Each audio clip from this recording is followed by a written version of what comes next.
నేనేమంటున్నానంటే, మీకు వేరే వాళ్ళని పెళ్లి చేసుకోవాలి అని ఉన్నప్పుడు తల్లిదండ్రులు మిమ్మల్ని ఏ ప్రలోభాలకు పెట్టినా ఏం చేసినా మీరు లొంగకండి. మీకు నిజంగా అంత ప్రేమే ఉంటే ఇప్పుడు ఏమైంది, వాళ్ళ జీవితం నాశనమైంది. ఇప్పుడు ఈ పెళ్లి చేసుకున్న అతని జీవితం, ఇతను చనిపోయాడు.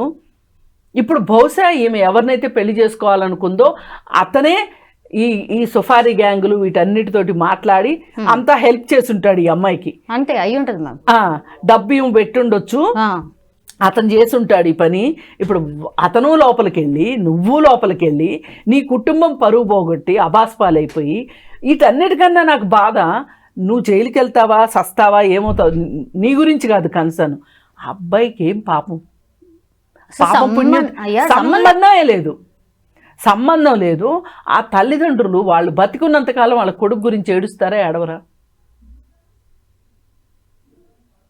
అంతే. ఇది ఈ చిన్న లాజిక్ తల్లిదండ్రులు మిస్ అవుతున్నారు, పిల్లలు మిస్ అవుతున్నారండి.